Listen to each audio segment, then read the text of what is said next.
Hey guys, it's fall 2024, it's Evan, and my room's coming back together, and I'm hoping that I can get back to filming in a similar format to the ones I was making a while back. So hopefully these start to look better over time, and hopefully we can get back and rolling and being consistent. But today, in the fall, is usually when I stock up on all my commodity substrates because it's a good time both because it's hard for me to get garden products in the winter where I live, and also because where I live it freezes. So I put it all outside in an unheated building, and it freezes hard multiple times, and it helps take care of any bugs or any weird things that might come in it. So I like to preload all my commodity substrates in the fall, and today I'm going to be making one about sphagnum moss because I just got my block in for the year.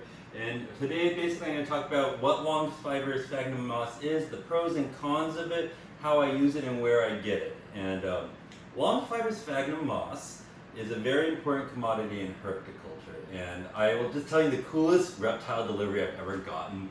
I'll just tell you what it was like. It was from this very well-known reptile breeder and very well-known in the community, and there are these really cool animals that I was very excited to get. And when I got them, I was both excited because of the animals and because of who they were coming from, and I came in there, the FedEx package, and I opened it up, and instead of seeing the normal deli cups or instead of seeing a cloth bag, it came in these mesh bags, and so you could see right through them. And inside of them, instead of being packed with paper towels or with newspaper or anything like that, it was packed with dry, long fiber sphagnum moss, and they were just sitting in there. And it was just the most, just the coolest reptile delivery experience I have. I don't know, just something about it. These mesh bags, almost like import bags, where you can see what's inside of it as soon as you open it, and instead of it being something artificial, it's in there right in this nest of moss. So that was super cool. And I just tell you that it's been a really important staple in the hobby for a long time for a lot of reasons.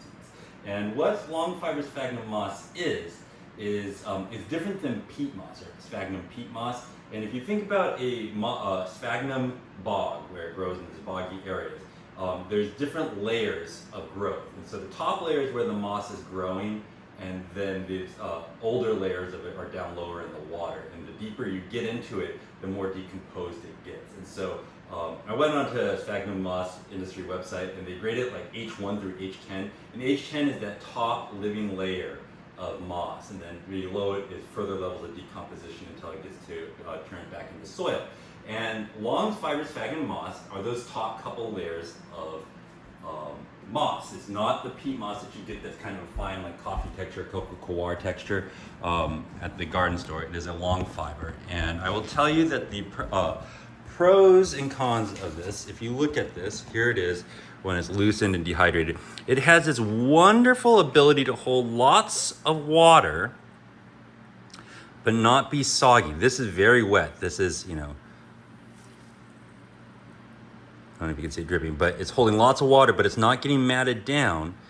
And it also has the ability to be pretty stable in how much moisture it has, meaning that just the way it absorbs water is it releases it much more slowly and evenly than coconut. I think it's an issue of coconut is absorbent like a sponge, and sphagnum is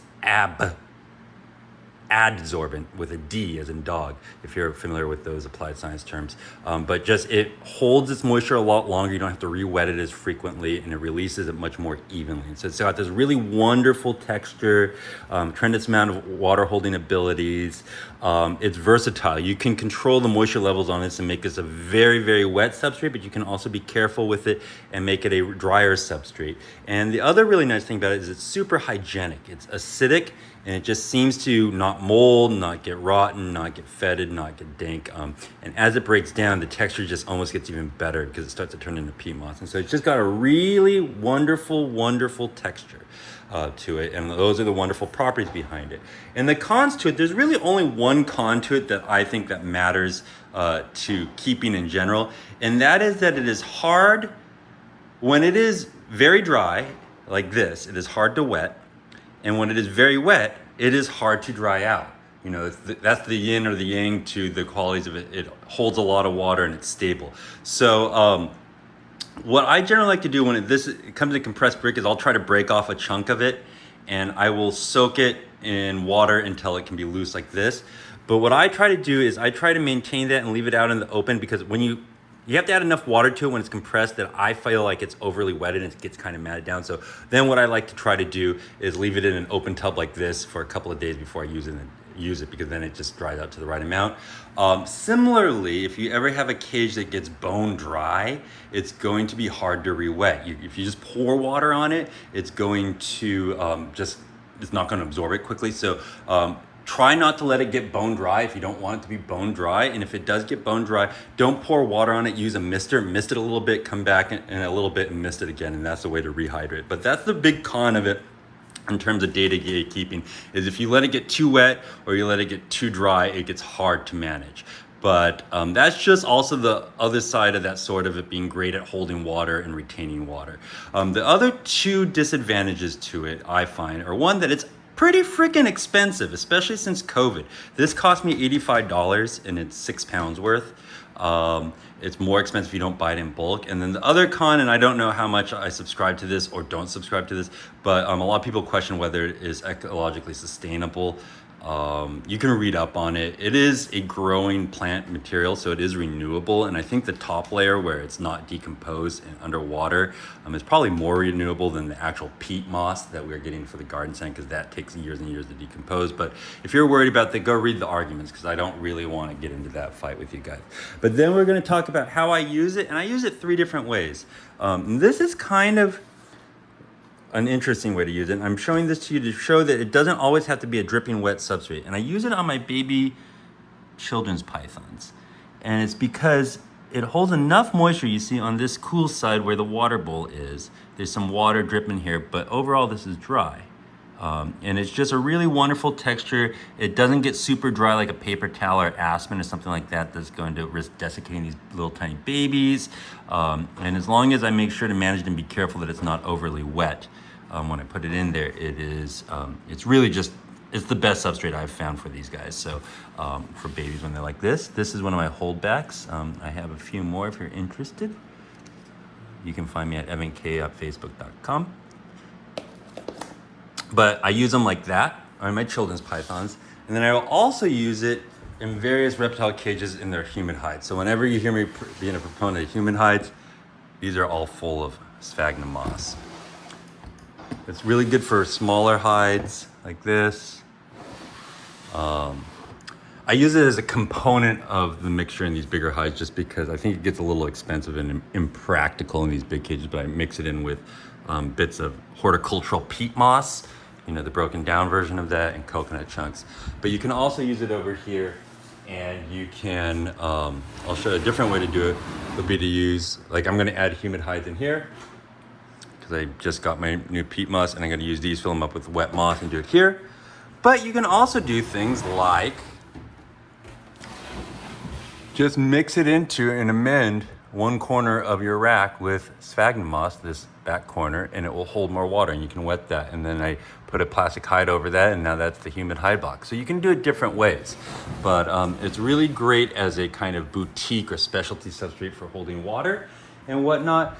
And you heard me mention that it's pretty expensive, and so I'll tell you the different places that I get it. And you can definitely walk into a Home Depot or a Lowe's and find small bags of this, but it's pretty expensive. It's gonna be like $5 to $7 for basically what amounts to a quart's worth of this moss, less than that tub. And I find that it's pretty low quality, but I will go in and buy it if I'm in a pinch and I run out. If you want a better quality, the best quality sphagnum moss that I've ever found is a brand called Super Moss. It's a pretty well-known brand. It's where you can get it on Amazon. You can get it on a lot of different websites, but it's called Super Moss, and it's a really high grade of this. It's just nice and clean. It's a little greener and a little fresher looking than this one, but it is a very good quality, and you can get it in like 1 pound blocks, 2 pound blocks, and it'll save you a little money over walking in at Home Depot, and the quality will be better.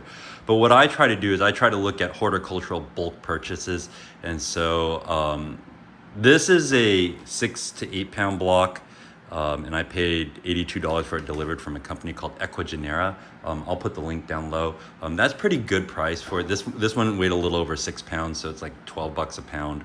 But Equigenera, their website kind of almost looks like it's just very small scale, a rinky dink. But I called the phone number, and I think it's some woman's cell phone, and she answered it, and she answered my questions right away. I placed an order, and it was out and delivered within the week. So I'm gonna put the Equigenera website on here. These are smaller versions, and then if you wanted a lot more or the best price I've ever found is a company called Topiary Artworks, and I'll put their website down below. and they tend to sell it in 10-kilo bales. Sometimes we'll get it in a 5-kilo bales. But this stuff is expensive enough. A 10-kilo bale is like $230, and I just didn't feel like dropping that, so I spent $85 for this 6-pound bag. This will last me at least a year. So those are the 3 places that I would tell you to get it. Order super moss on somewhere like HomeDepot.com or Amazon.com or Equigenera. I can verify that I've gotten good service from them, and Topiary Artworks, and I'll put those 2 websites down below. But that's just my little shtick on sphagnum moss. I couldn't keep Boas without it. Take care. Bye-bye.